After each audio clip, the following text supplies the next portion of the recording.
Okay. Now today we are going to deal with a very important topic because every one of us is going to go through this. There are certain common denominators of life, and the Buddha in the First Noble Truth told us that birth, aging, sickness, death, separation from the ones you love, association with the ones you do not love. All right? All these are things which give us a lot of distress, and these are things which give us a lot of pain. If you think that birth is not painful, ask any woman in this room who has given birth. All right? All my medical students who have seen their first delivery, the ladies will come and tell me, Dr. Wong, I'm not going to give birth. Okay? All of them. After the girl has seen the first delivery, they'll say, no way I'm going to give birth. Okay? So, these are what we call the common denominators of life. There is no one who can possibly escape such common denominators. And death and dying process is, of course, one of them. And this talk was actually first requested by my medical students because as they go to clinical years, they handle and see a lot of patients dying, and some of them are filled with a sense of loss as to what to do. So most people are terrified of death, both those who are actually dying and those people who are around them. Perhaps the people who are around them are even more terrified of death than the people who are actually dying. And the common sense that people feel is loss and helplessness. They really do not know what to do. So the first thing, whether we are just caregivers or friends or doctors or nurses who are around these people, is to try and minimize fear. Because fear is the big thing. And what is this fear due to? One, the fear of pain. The person who is told, for example, that you have a terminal disease and you will probably not live more than 6 months or a year, the first thing he asks is, will I have a lot of pain? And that is, of course, a very common thing which everyone is fearful of. The next thing is the fear of separation from all that you love and all that you own. And the next one is the fear of the unknown beyond. So if you look at yourself in this room right now, and you ask yourself, if I'm told that I'm going to die in 6 months' time, what will be the things that I worry about? Among the women, the first thing they will say is, my children. They all worry, what will happen to my children? Will my husband take another wife? Good heavens. And then, of course, there's this story I always tell, where this man was dying and he told the wife, after I'm dead, you must marry Mr. X. And the wife said, why? I thought you hate Mr. X. He said, yes, that's why I want you to marry him. So there is always the fear of separation. What will happen to me after I die? What will happen to my children? Not so many people worry about what will happen to my husband. He'll take one wuya from somewhere and have a good time. But this is what people are afraid of. All right? And so the first victim always, whoever you are, whether you are there as a caregiver for your parents or for someone who is sick or in hospice or a doctor or a nurse, is to relieve pain. That's the first thing. All right? The first victim. We relieve pain in many ways, from turning a patient side to side when they are bedridden, from massaging their limbs to just moving the limbs. I tell my daughter every time you're free, go and massage Ye's hand, go and move Ye's arms and legs because my father is half paralyzed on the bed. And you can imagine how horrible it is to lie on a bed and just stare at the ceiling. And you're completely dependent on someone to help you. So any social contact is good. So I tell my medical students, for heaven's sake, come and visit me. Go look at my father. Because if not, his world is so small. His world is limited to a room and a hall, that's all. So the first thing we should do is relieve pain of the mind and pain of the body. I know some of you are involved in hospice work. Always reassure a dying person, such as someone who has cancer.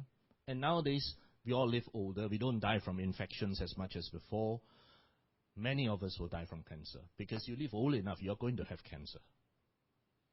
Okay? Every man in this room, I guarantee you, you live old enough, you're going to have cancer of the prostate. That's a guarantee. All right? So for someone who has, for example, cancer, always reassure them that you will not be allowed to suffer. That they won't have to endure excruciating pain. That they will be given pain relief. And the state of the art in modern medicine today is that we can provide very good pain relief.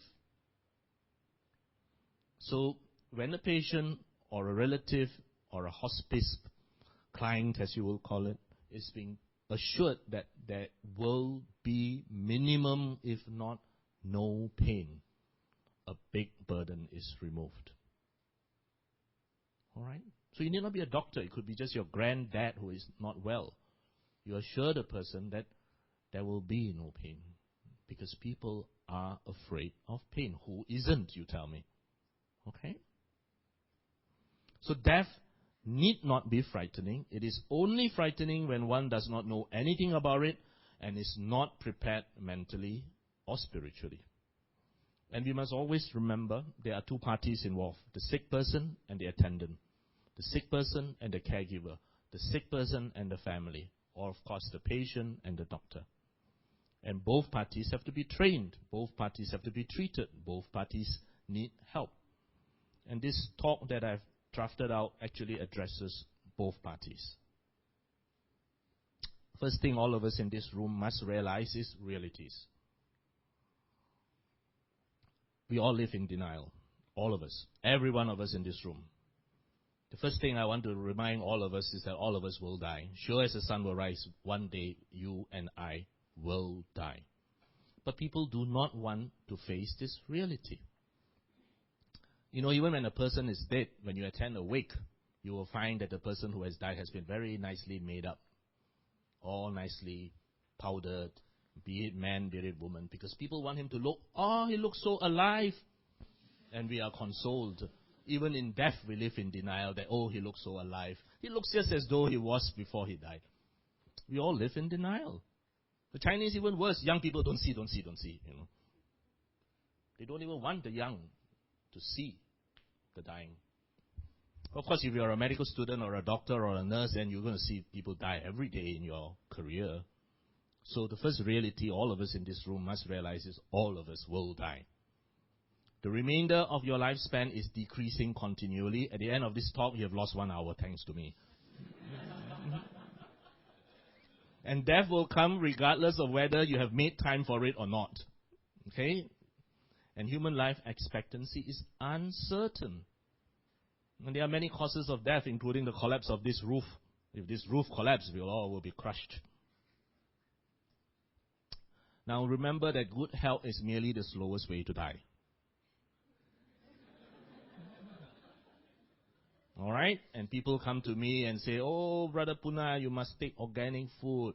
You must take this, you must take that, you must take Ling Chi, you must take, 101 things. Then I ask them one question, will I still die at the end of taking all this? Of course you will die, as I'm not interested.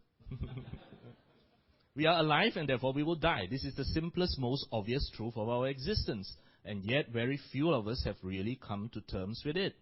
As a doctor, of course we deal with the dying and the relatives of those who are terminally ill and dead every day. So we need to be prepared. And to be prepared, you have to be in the right mindset and you must know what to do. Separation from loved ones is the other worry. Separation from one's possessions is the other worry. A monk has no possession, so he dies much easier because he doesn't have to worry who would get my Rolex watch and who would get my bungalow house and all that. He doesn't have any of that worry. So if you have your Rolex watch and your bungalow house, for heaven's sake, make a will so that you don't worry about it at the last minute. Of course, if you have done all this, it's a lot easier because we know that to come together implies separation one day. It is just the way it is. It's not a matter of whether you like it or you don't like it. It is the way it is. Just like the truth or the Dhamma is the way it is. It's not a matter of whether you like it or you don't like it, or you want it or you don't want it. It is the truth. If a dying person hasn't done this kind of contemplation, and there are lots of people who haven't got it already, then we need to gently encourage and reassure him that the children and those left behind are capable either of taking care of themselves or will be taken care of by relatives, friends, or society at large. And although intellectually we all know that we will die, we all live as though we are going to live forever. Material possessions, reputation, pleasures of the senses become so important that we devote all our time and energy to obtaining them and engaging in all these things to the detriment of our spiritual development. And sometimes even to get them, we do a lot of unwholesome things. All right? There are 5 million people in Singapore. There are probably 200 people in this hall. Think of that as a percentage. So, that explains why. Because if you look at your brain and my brain, you will find that there is no place in there called religion or spirituality or Buddhism or Dhamma. It is preoccupied with every other thing. Okay? So we are so preoccupied, there is very little room for genuine spiritual practice. And when the time of death actually arrives, we discover that by having ignored death all our lives, we are actually completely unprepared. Hey, it's very interesting. In this computer, it's blue in color, and on the screen, it's black in color. Please realize that it is not a monk or a nun or a layman or a lay person who gets enlightened. A monk does not get enlightened. A nun does not get enlightened. Even Ajahn Brahm does not get enlightened. It is the mind that gets enlightened. Ajahn Brahm is only the present vehicle. It is the mind that gets enlightened. So all this silly quarrel over whether the woman should be a nun or whether the monk should be a nun or whether whatever, it's a ridiculous quarrel because we are talking about the training of the mind. We are not talking about the training of the sex. In fact, when you become a monk or a nun, you become sexless in the true sense of the word. All right? There's the third sex, the male, the female, and the monk or the nun. All right? So it is not a monk or a nun or an Ajahn Brahm or all that who gets enlightened. It's the mind that gets enlightened. So what is death? And of course, I tell my medical students, for your medical exam, please don't write this in as the answer. You will fail. So I have position statement by putting that the non-medical view. Death is the cessation of the connection between the mind and the body. And the mind, you know, is a formless, ever-changing continuum that is a separate entity from the body. Please note the word ever-changing continuum. The mind is ceaselessly changing. Your mind at the end of this hour would be different from the mind that came in and sat down here, because I have changed your mind. Do you realize that? When you leave this hall, your mind is different from the mind that came into this hall. So that mind is continuously changing. It's a continuum. It is not a fixed entity. When the body disintegrates at death, the mind does not cease. It continues as a continuum that has no beginning and no end. It is neither male nor female who gets enlightened, but this mind that, when thoroughly purified, transforms into the omniscient mind of an enlightened being.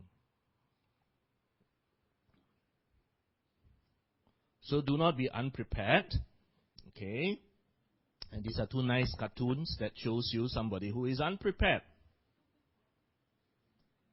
So when one is actually dying, of course, it's a bit late to begin thinking seriously about death. You should seriously familiarize yourself with the thought long before we hope it will happen. And besides that, even for the young and the strong, it can still come with unexpected suddenness. Death is certain. Only the hour is uncertain. To bear this in mind for the Buddhists is an important aspect of right understanding. The first part of the Eightfold Path.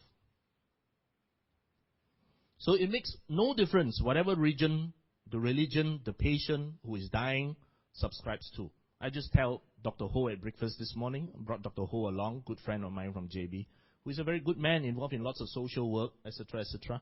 And I tell him that it makes absolutely no difference what religion you label on your forehead.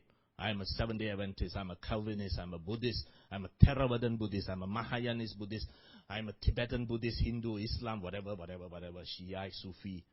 It makes no difference what label you throw on your head. It is actually what you do that makes a difference. And what you don't do, of course, that makes a difference. Alright? So it makes no difference whatever religion you subscribe to, whatever you hold on to.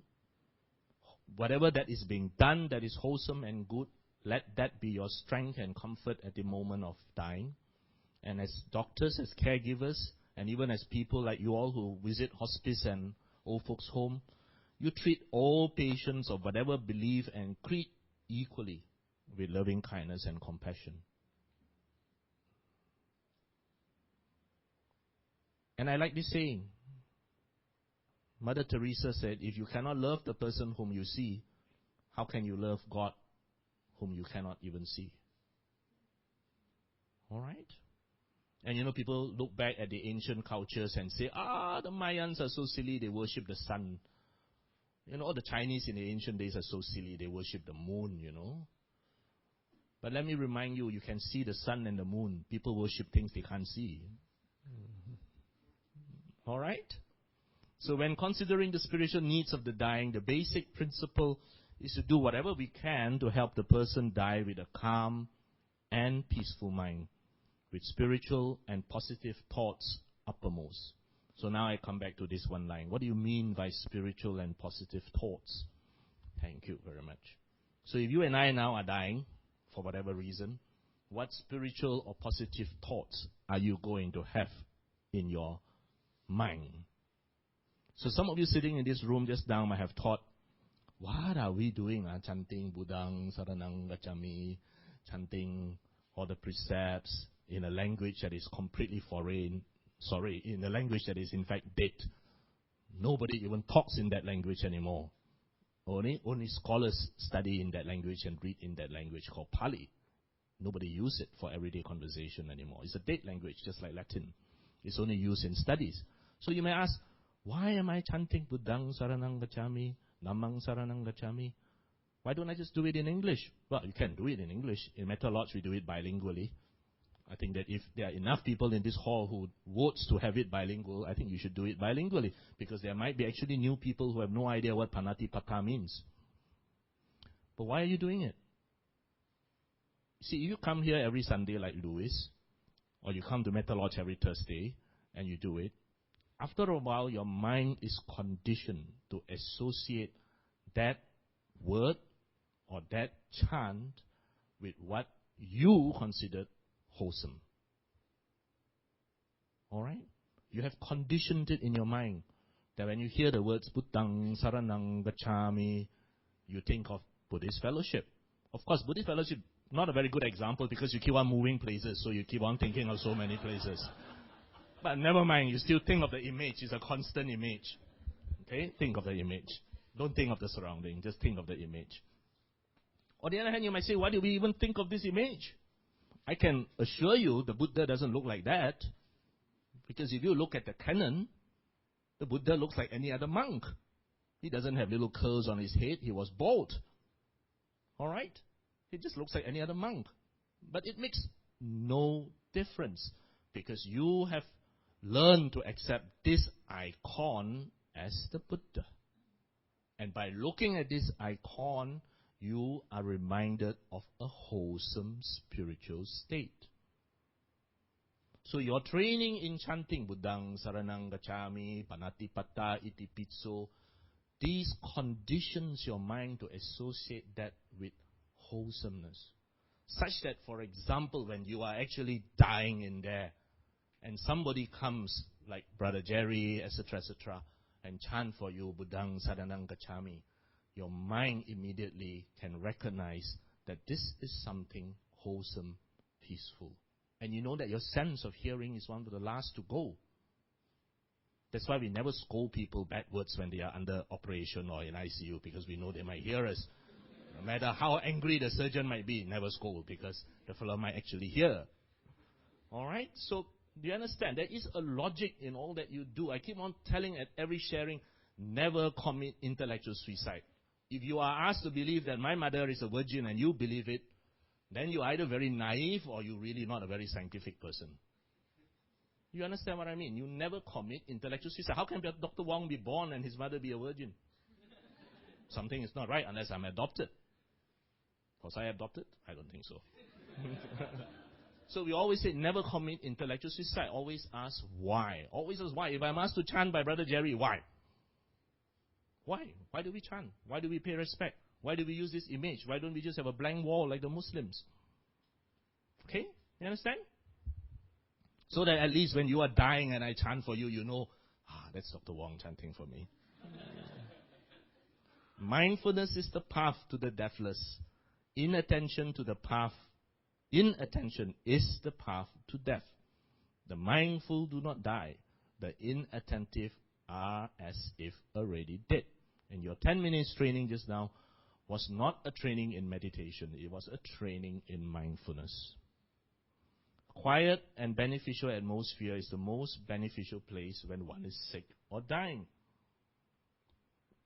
This allows for the sick person to rest better, as well as to contemplate, practice whatever form of meditation he is trained to.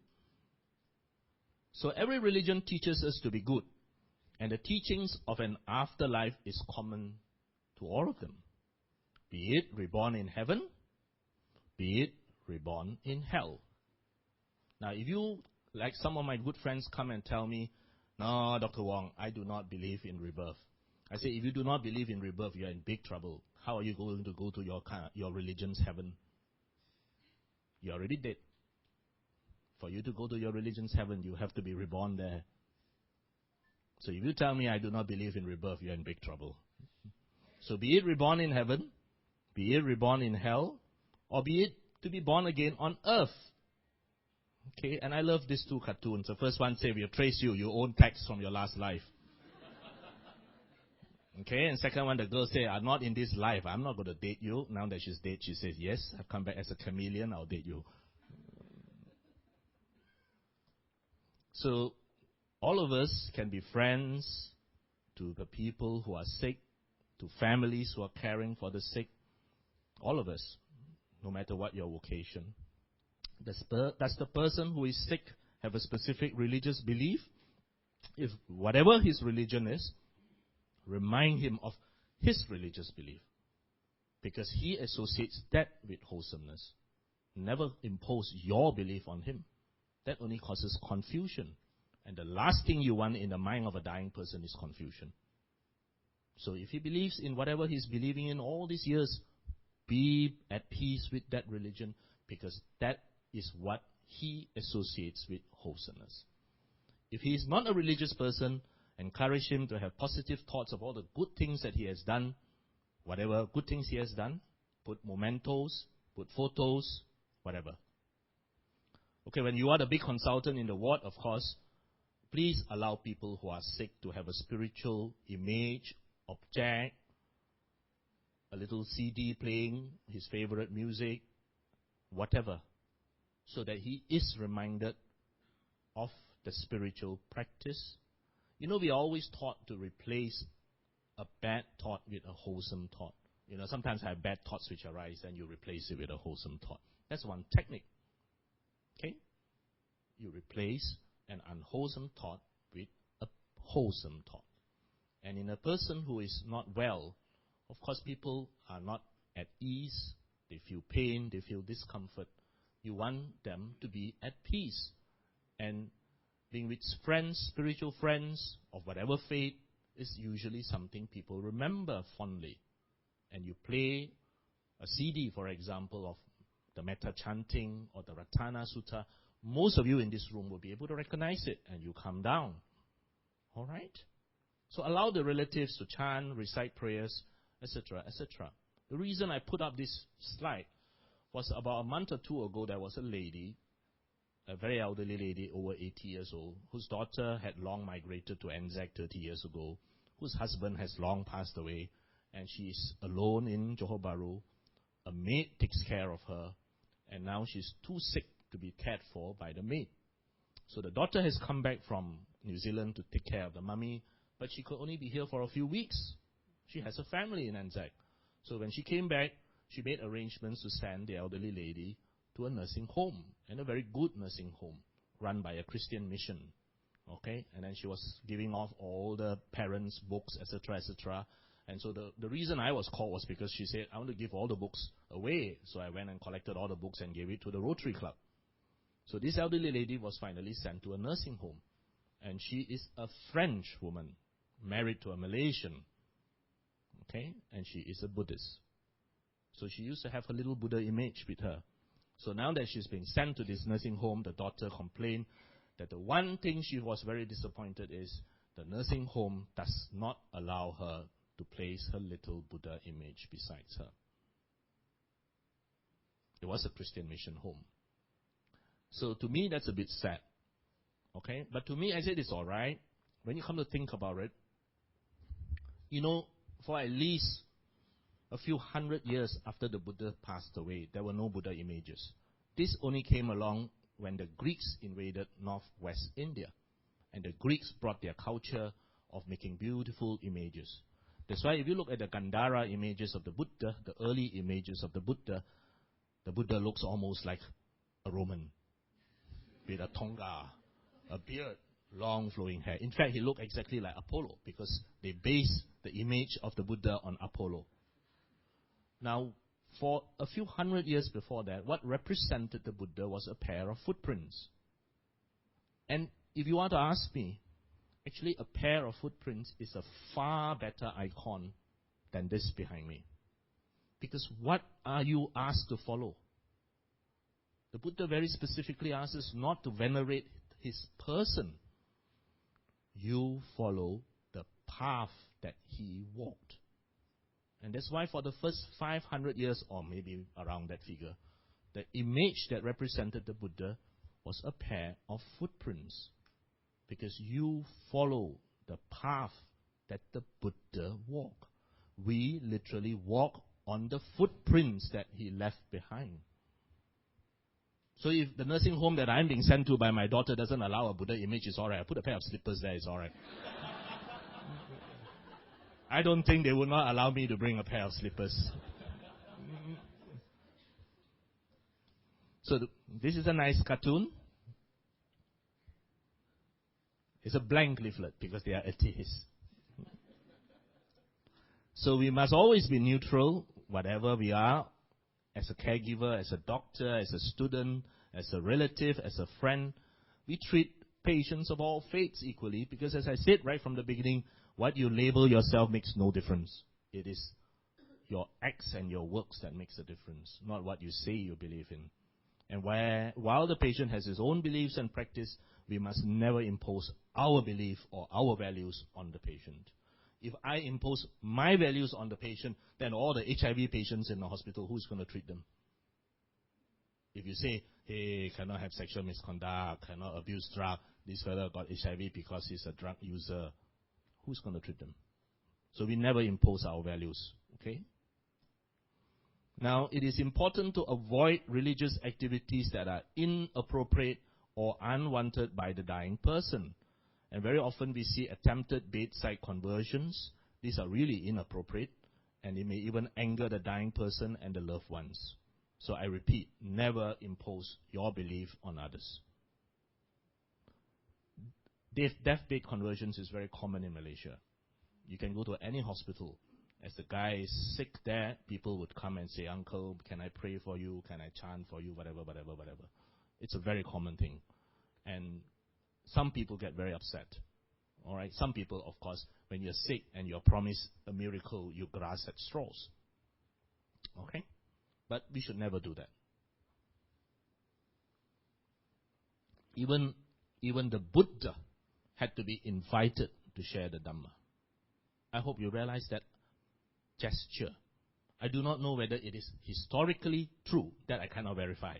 But the legend says even the Buddha had to be invited by the Brahma to share the Dhamma.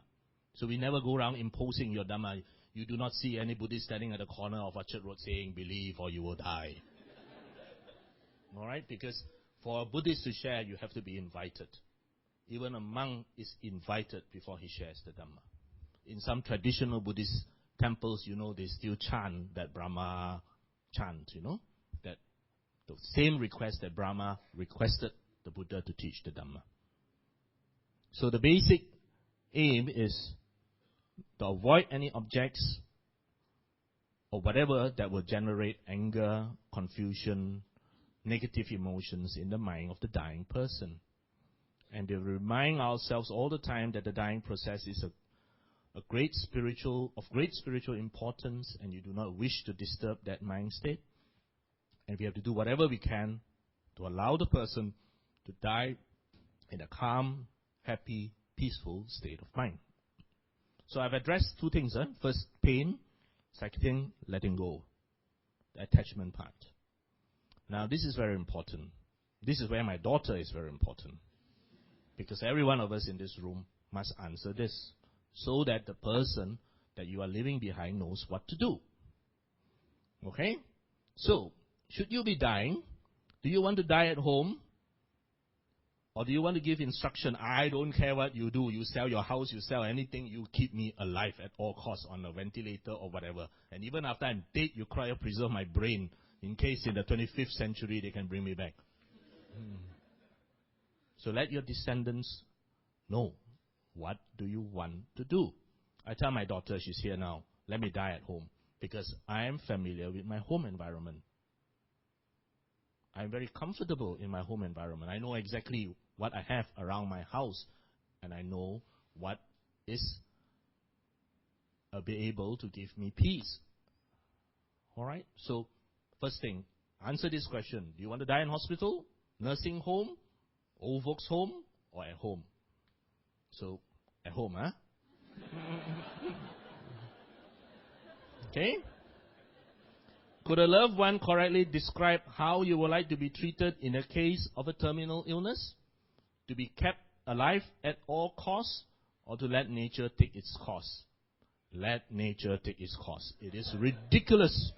It is preposterous to put a fellow on a ventilator or a dying or a dialysis machine when the person has got a terminal illness, because you are not prolonging life, you are merely prolonging death.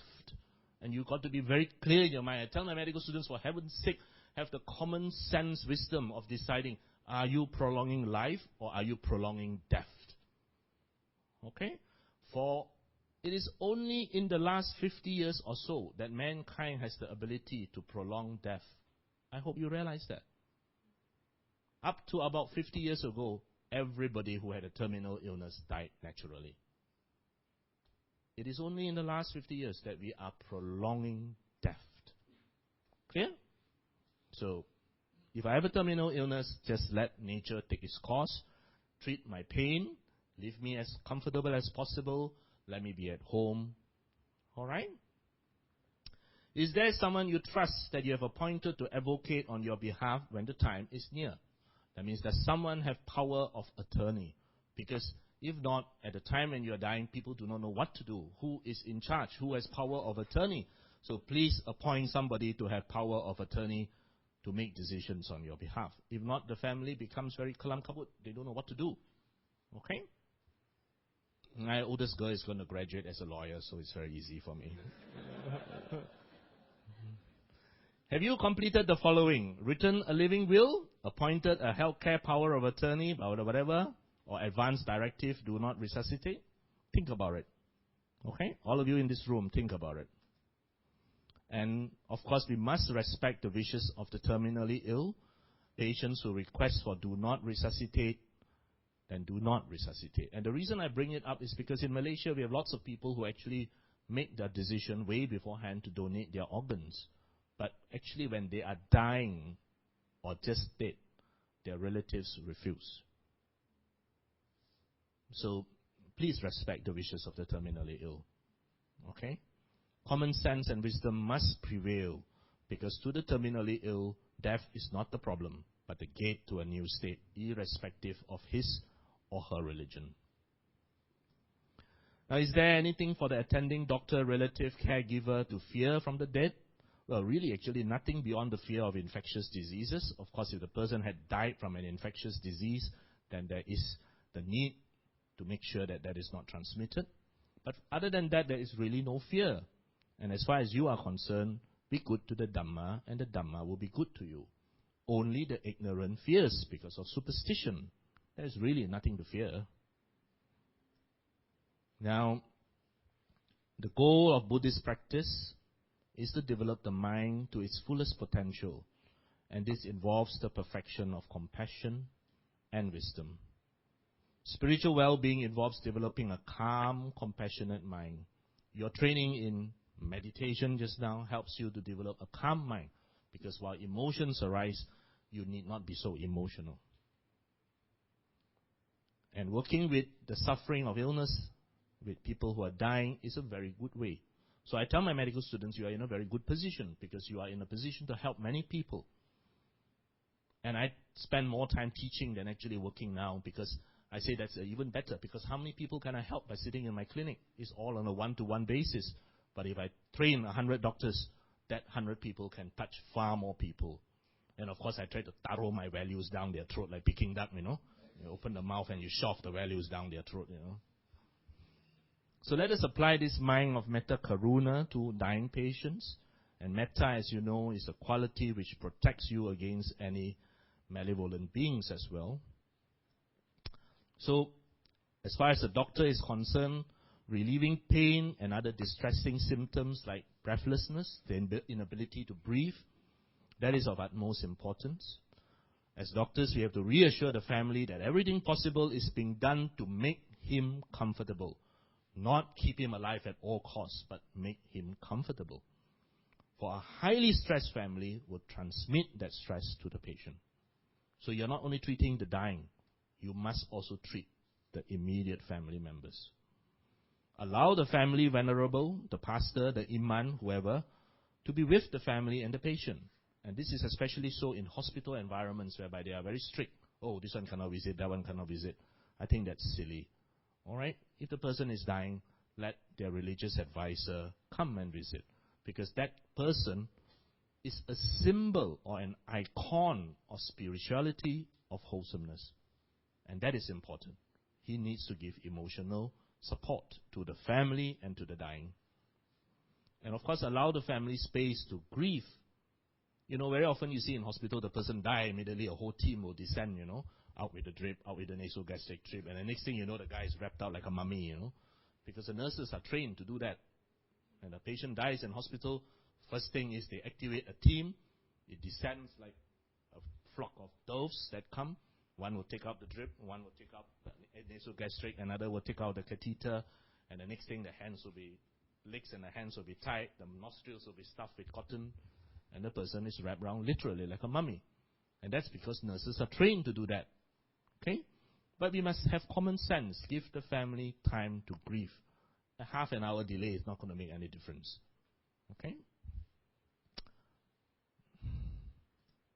Now, the last part I'm going to address is fear of the unknown. Remember I told you there are 3 fears. Fear of pain, fear of separation, and the third one, fear of the unknown beyond. Is it really unknown? Actually, science has made remarkable progress in understanding the beyond. It's just that these are not things which are often publicized because it goes against mainline or mainstream thinking. Ian Stevenson has passed away. He is not a quack.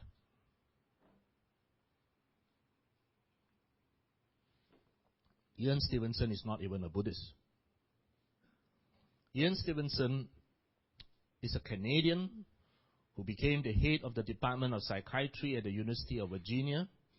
And the late Professor Ian Stevenson devoted his whole career, his whole life, to the collection of patients, children from all over the world, multinational, multicultural, multi-religious.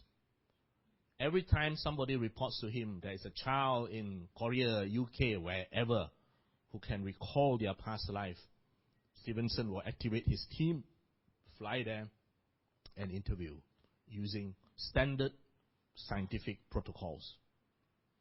So this is a man who devoted 40 years of his life to the documentation of past life memory of children, and he has over 3,000 cases in his files. And as I said, this is multinational, multicultural, multi-religious over a long period of 40 years. If you are a medical doctor, this will be the closest to type A evidence. Okay? Ian Stevenson has passed on, but his department continues his work. They are still collecting. So the University of Virginia is very strong in this area. This is another doctor, Pim van Lommel. Pim van Lommel is a cardiologist in the Netherlands.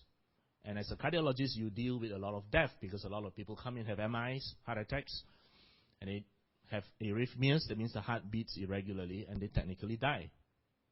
And so Pim van Lommel came up with the idea, why do I not in my department do a scientific survey of every patient who came in, collapsed, and died, that we successfully resuscitated? Now, of course, when Pim van Lommel made a decision to this study, it was at great risk to his academic reputation because he will be, in all likelihood, be considered a bit weird. And no one wants to see a doctor who is a bit weird. So anyway, Pim van Lommel spent many years of his life collecting data, and he published it in a very respectable medical journal called The Lancet, under the area of near-death experience in survivors of cardiac arrest, a prospective study in the Netherlands. And he risked his reputation, as I said, and he interviewed all these patients. And what was interesting is that 62 patients, or 18%, reported that they were actually aware of what was going on. Half of them were aware that they were dead, and 15 have out-of-body experiences where they were actually aware of the actions of the hospital staff around their body. Now, all this is interesting, but it's very far. Netherlands is another world filled with ash now from the Iceland volcano. I have a doctor colleague working very closely with me in JB. She had some heart problems, and she had an angiogram done to look at the blood vessels. This was before the days of multi-slice CT angio. It was a real angiogram using dye. And unfortunately, she was one of those who had a bad reaction to the dye, and she actually collapsed and died. And she had to be resuscitated. But she could see the resuscitation. All right? She's a very busy grandmother. If not, I'll invite her down here to share with you all. And that's a real person. And it's not someone in the Netherlands that you read in a paper. This was a person who saw her own resuscitation. So Pim van Lommel published this in The Lancet. If you're a medical doctor, this would be Group B evidence. Because why Group B? It is not multinational. It is not replicated in another country. It's only done by one person in one hospital.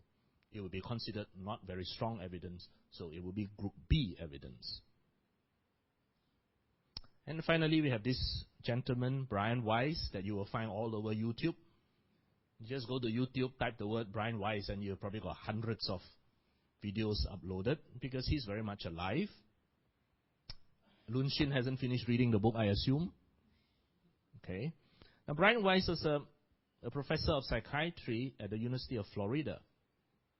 And some years ago, he had a patient. Of course, the names of all the patients were altered. He had a patient, a Miss X, who had lots and lots of phobias. She couldn't function.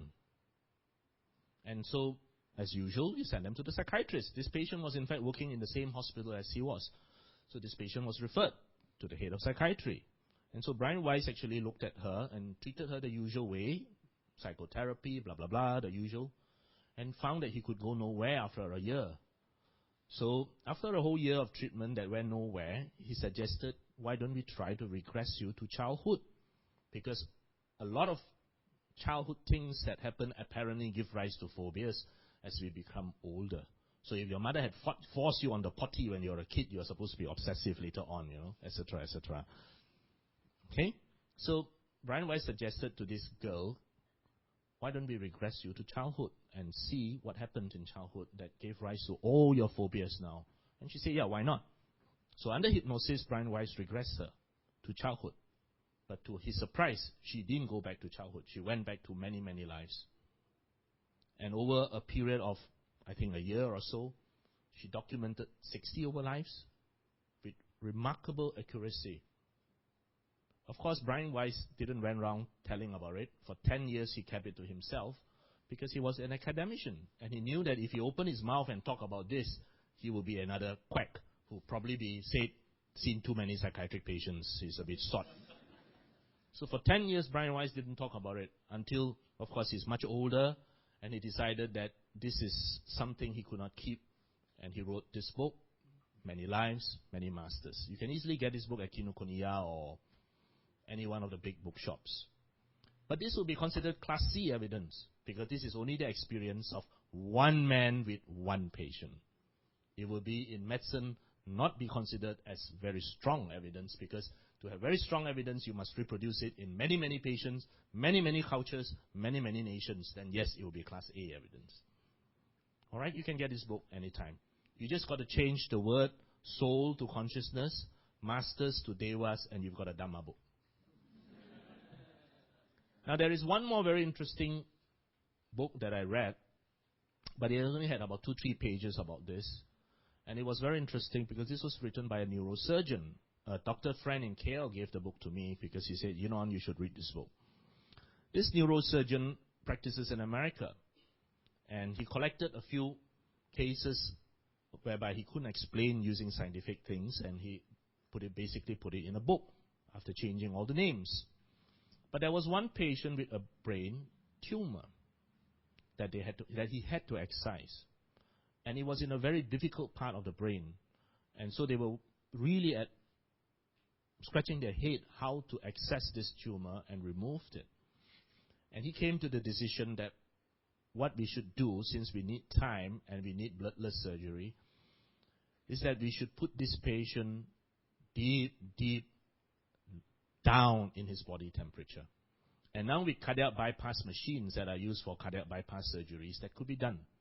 So what they did was they actually brought him into a cardiac OT and bypassed his blood into the heart-lung machine and progressively lower his temperature, lower and lower and lower and lower. And as you know, when you lower the temperature lower and lower and lower, you will reach a point whereby you can actually not have any more blood flow for a brief period of about 15-20 minutes. Okay?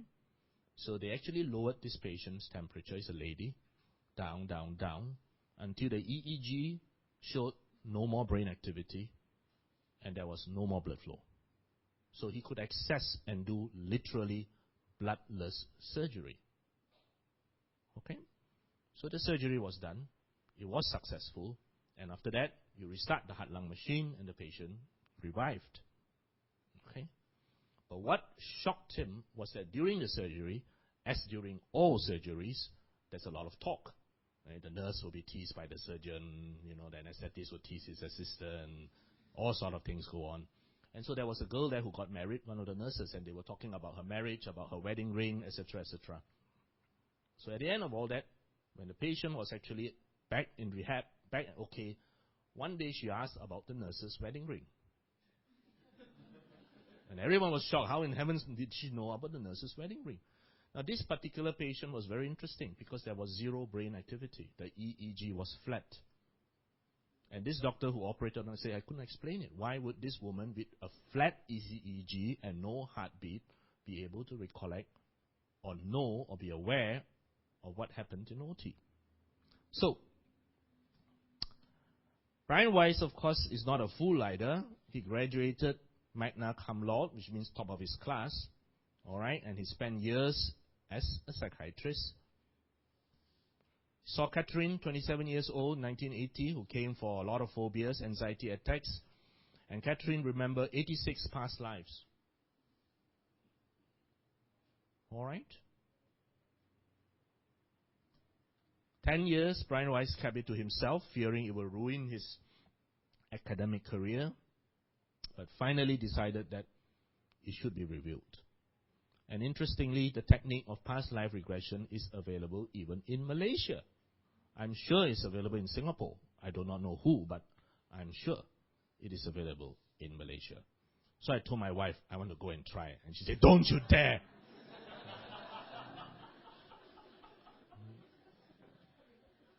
What if I find my daughter was in a past life my mother? Then she start ordering me around. I'm your mother, you know. You listen to me. So Dr. Selena Chew is a lawyer turned hypnotist in Kuala Lumpur, and she gives free Dharma sharing sessions to Buddhist groups. She even gave free group regression when it's a Buddhist society that invites her. All right, of course, on a personal basis, she charges. If not, she has to earn a living. Okay, so if you happen to go to KL and you want to see Dr. Selena Chew, you can easily look it up on the internet and get an appointment with her. All right, past life regression therapy. So now, I hope that you have less fear of the known beyond, no more the unknown beyond, but the known beyond.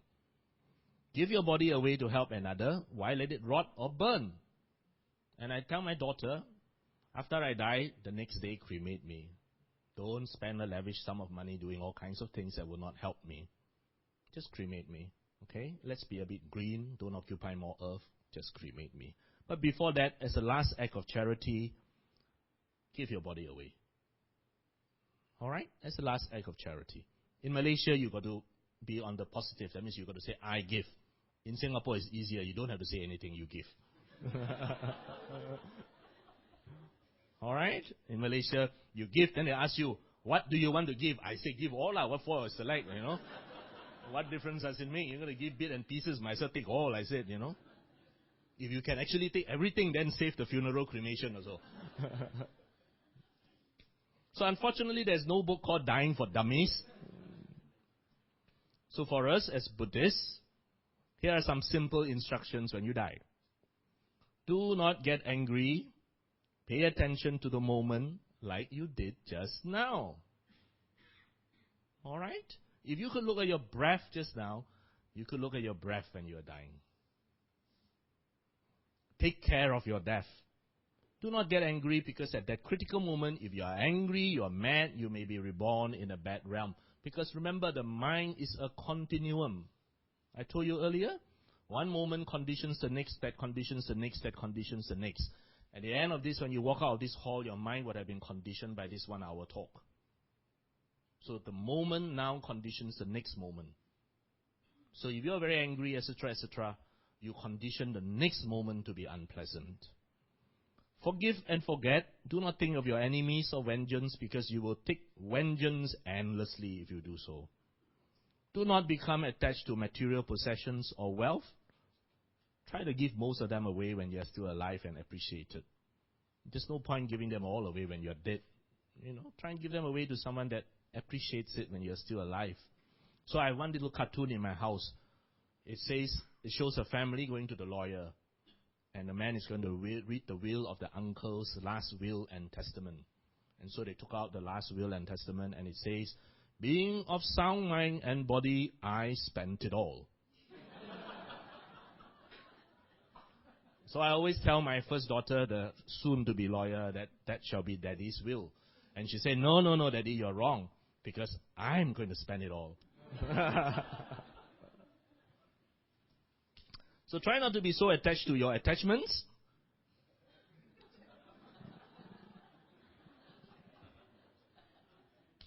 Now the Buddha urges to prepare for death, to prepare for the journey by purifying the mind and not to be so attached to things. That's why we keep the 5 precepts, because in keeping the 5 precepts, we purify our mind. In keeping the 5 precepts, the reality is at the time when you're about to die, you have less things to be guilty about. Try not to be so attached to things.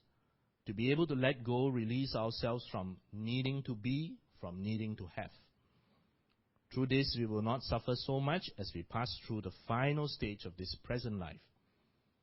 We can let go, be grateful for what we had, but not clutch to it. From the Buddhist perspective, death is never seen as the end. Birth is not seen as the beginning either. It is just a tiny part of a whole process, a whole cyclic process of birth, death, rebirth, dying again, rebirth, dying again.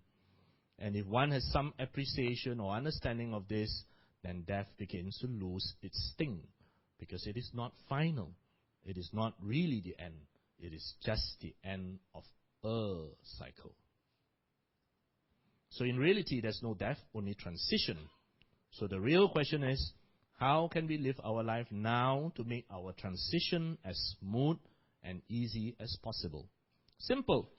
Be the best person you can be. You need not even be religious. Dr. Ho, my good friend, is not even religious, but he's a good man. Remember, it is not faith or creed or what you profess to believe in that is important. Ultimately, it is what you do or not do that is important. Death is not to be feared by anyone who has lived wisely. There are two sides to the phenomenon known as death. This side where we live, and the other side where we shall continue to live. Eternity does not start with death. Eternity is already present now. So for someone who tells you, you don't follow me, you will burn in eternity, you tell them, I'm already in eternity now. All right? So be a good doctor, be a good husband, be a good father, be a good son, be a good daughter, be a good student, be good everything. As a well-spent day brings happy sleep, so a life well used brings a happy death. There is nothing to fear, but only words left unsaid and deeds left undone. So let us say it now, let us do it now.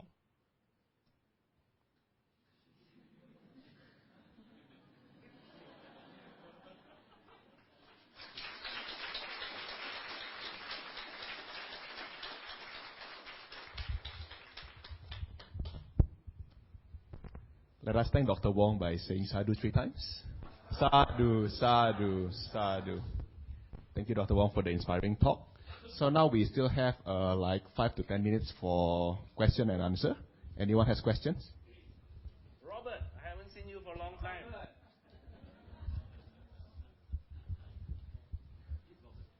You're looking good, Robert.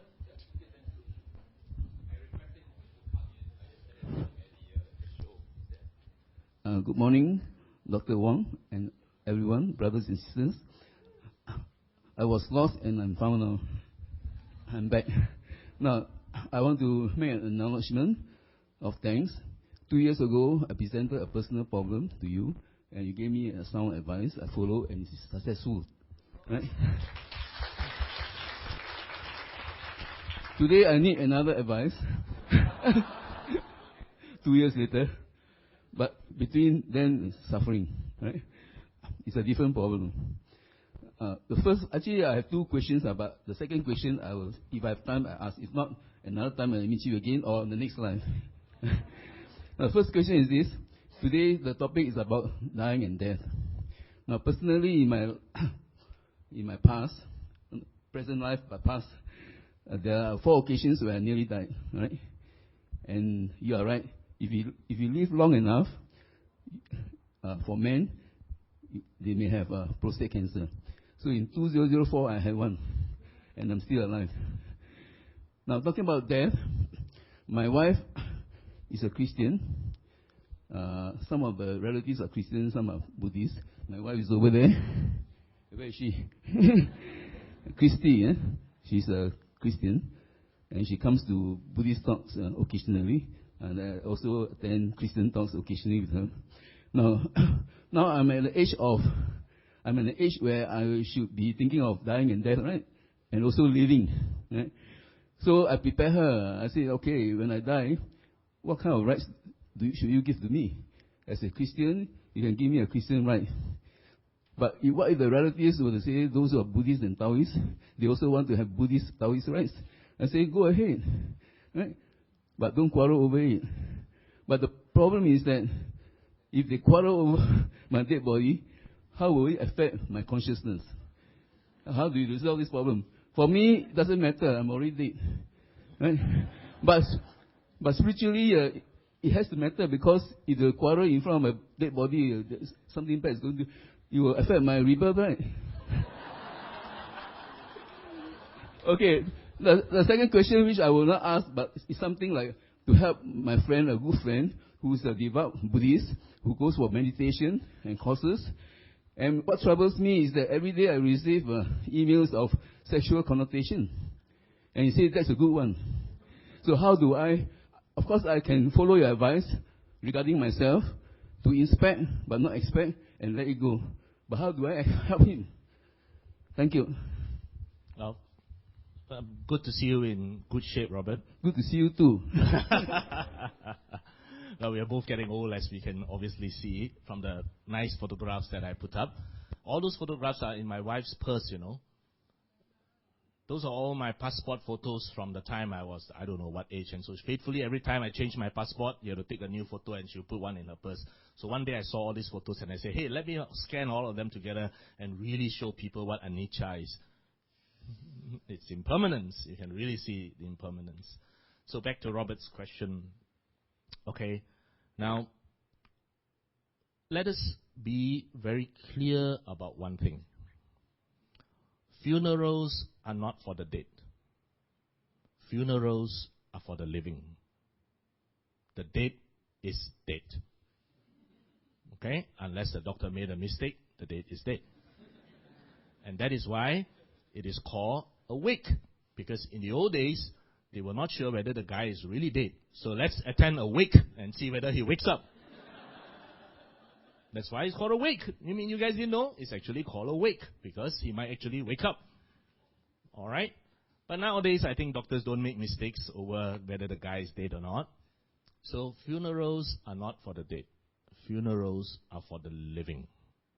It is for the living to go through a rite of passage because people need something to be done.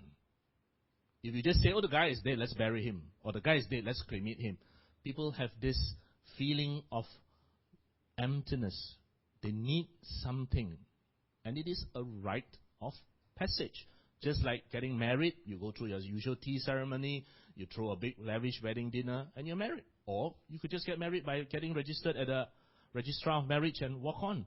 But the trouble is, if you just get registered at the registrar of marriage and walk on, your relatives, your friends will say, "Ayo, why like that one?" Your grandma will cry. Your great-grandma will want to commit suicide because she said, "How can? You know, there must be tea ceremony, there must exchange jewelry, send roasted pig and all that." So it's a rite of passage, just like a marriage. In death, the relatives and the friends need a rite of passage. So first, let us be clear. As I said, before we are in that state, let us give instructions to our descendants as to what we want. About maybe 10 years ago, I think it's about 10 years ago, the ECG group started chanting in Singapore. All right? That time, it was a very new thing from Wat Ananda and not that accepted. People found it something a bit controversial. All right, here you got no monks, no nuns, nothing, but a group of very young people, led by that time a very young leader too, who went around chanting for the dead. And it wasn't very acceptable because it's different from our traditional sort of things that people expect at a funeral. So about 10 years ago when they first started, I wrote a letter to them and I said, if I were to die, I want you to come and do the chanting for my funeral. Brother T still keeps that letter. It's our contract. So, Brother T, remember, you know? Okay? Look for Brother T. Free chanting.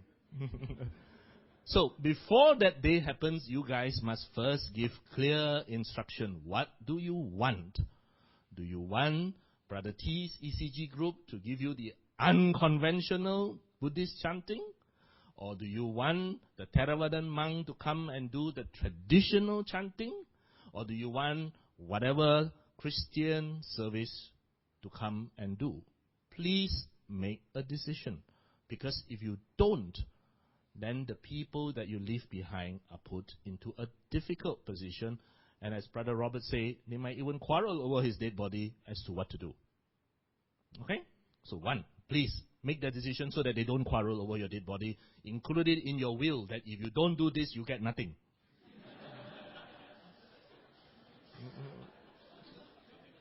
My wife even better, she tells my daughter, only 5 months after you've done this, you can open the will. So, be clear. Leave specific instructions. Okay? What do you want? Play Brahms music or play Ajahn Brahms music? Which one you want? Be clear. So that there are no quarrels, because we do not want that. Because as Robert pointed out, you might have a big family. Some family are Muslims, some are Hindu, some are Christian, some are Buddhist. Then what are you going to do? Okay? So if you make a decision, people respect that decision. Alright? Now, next thing. Does the actual service make a difference to the dead? Seriously, it makes very little difference. Okay? Now, Robert was worried that his mind state might be affected because of the quarreling that goes around him. Okay, actually, I'll be quite amused, if they quarrel over my dead body. Now, the Chinese tradition is that when the person dies, no matter what he does, no matter what station in life, he will become a ghost and come back. Actually, that's very true. Because if you look at the typical Chinese family, and you look at the process of dying as the Chinese elderly person is about to die, the children are all encouraged to wail as loud as much as possible and say, don't die, don't die, don't die. Wait for grandson come back, wait for so-and-so come back, don't die, don't die, don't die. Everything possible is being done to prevent him from dying. That's traditional Chinese. In the old days, I'm told that we even have professional criers. In case you don't cry loud enough, you can pay money for someone who will do it.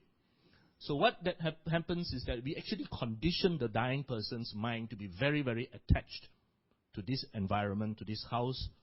And the natural progression, if you die in a state of great attachment, is that you will become a hungry ghost lurking around that area. Because it is the hungry ghost consciousness that can lurk around this area. And that's why, you go to Malaysia, you drive along the old roads, you will see every time where there's a dangerous corner, where somebody had some accident, then people will have a small shrine there to those people who have died. Because in a sudden death like that, chances are they will become a hungry ghost because they're so attached. It is believed that some people who have died without even knowing they have died. So, point number one is, try to let a person die peacefully. Minimize all this wailing and holding on and do not cry. Some people shake the body, don't die, don't die, don't die, Because that conditions the person into a mind state that is not very wholesome. And in Buddhism, we always say, the mind must be wholesome. The mind must be at peace. The mind must be calm. So let us create the conditions for that. Now, if the person has not been reborn as a hungry ghost, if the person has been reborn into, let's say, a human being, or a deva, or an animal, then seriously, no matter what you do at that funeral, it's not going to make any difference. No difference at all. Because if the person has a great fortune of being reborn as a man or a woman in somebody's womb, then whatever you do is not going to make any difference. The person does not know. And I'm not saying it because I think it is. This is based in the canon. This has a basis in the canon.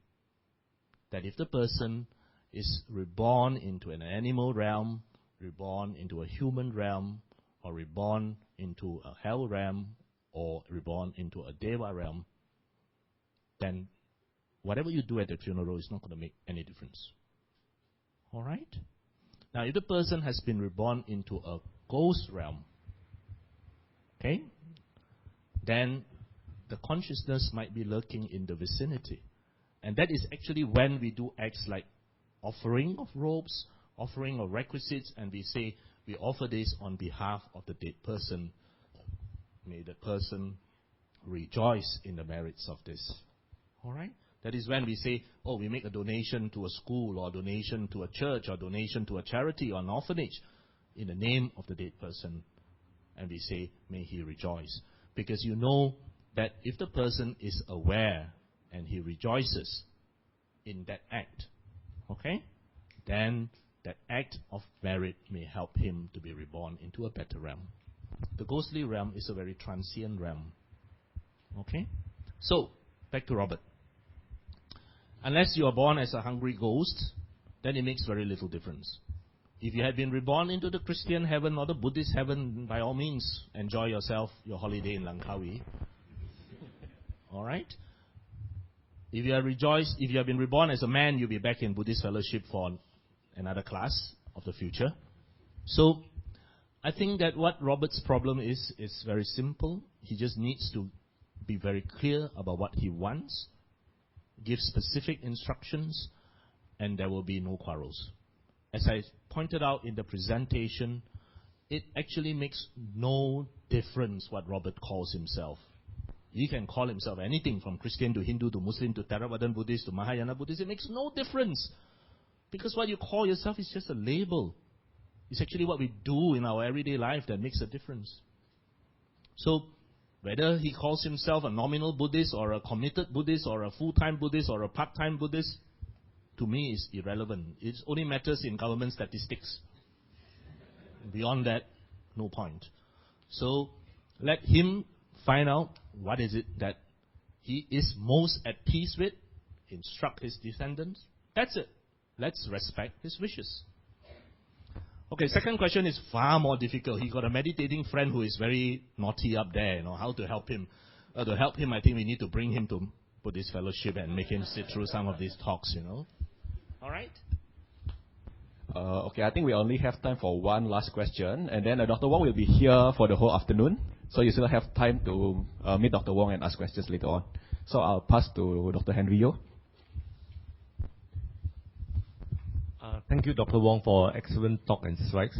Is there any way we can maybe share your talk and slides to those people who are not here, and especially in my case, medical students are attached to my clinic? Yeah, of course, by all means, because Metta Lodge I gave this talk to the medical students at Metta Lodge maybe a month or so ago. Metta Lodge also requested to make it into a booklet or something. So by all means, use it. We'll just save it into the computer. You have recorded the talk, I'm sure? Yeah, it's recorded. So by all means, there's no copyright or copy left. Thank you. The other thing is that for those who are interested, there's a very interesting book by Stephen Levine, Levine, A Year to Live. He actually not only writes this book, he actually runs a workshop for people. So you act out as if you only got a year to live and see whether it actually makes a difference in life. Thank you. One of the things the Buddhist Gem Fellowship does in KL when they run the camps for the youths and for the universities is that among part of their activity is that they actually bring a coffin into the center. And they ask the youths to all one by one lie in there for 30 seconds and close the lid. And let them actually realize the impermanence of life and what are you going to feel. So while many Chinese will of course go choi choi choi, how can you do that? But it's again the denial that I spoke to you all about. All right? I think that what BGF did is not new. They've been doing it for more than 10 years. I think it's a very good way of making people aware of this.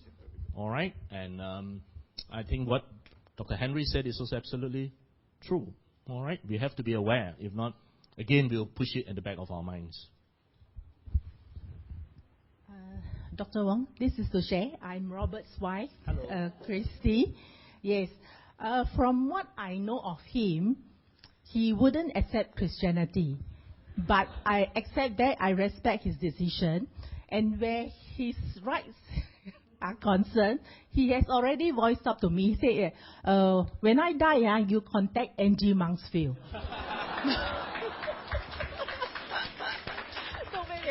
But then I told him, okay lah, I said, it's either a Buddhist right for you or a non-religious right. I will never do for him a Christian right. Yes. Anything that makes him happy. Just a short one, just a matter of correction. It's not that I'm against Christianity, right? I still go for Christian talks. But I'm against their interpretation of the holy words, right? That's all. Yep. Thank you, Robert. What sister said actually reminds me exactly what one of my members of the congregation at Thursday in Metta Lodge says. Dr. Chan and Dr. Deong are two of the members of the congregation in Metta Lodge in JB. And Dr. Chan told me one day that, Dr. Wong, I've written you into my will. I said, wow, that's good. But of course, she's much younger than me. And she said, yeah, what have you written in your will? She said that I wrote that when I die, contact Dr. Wong.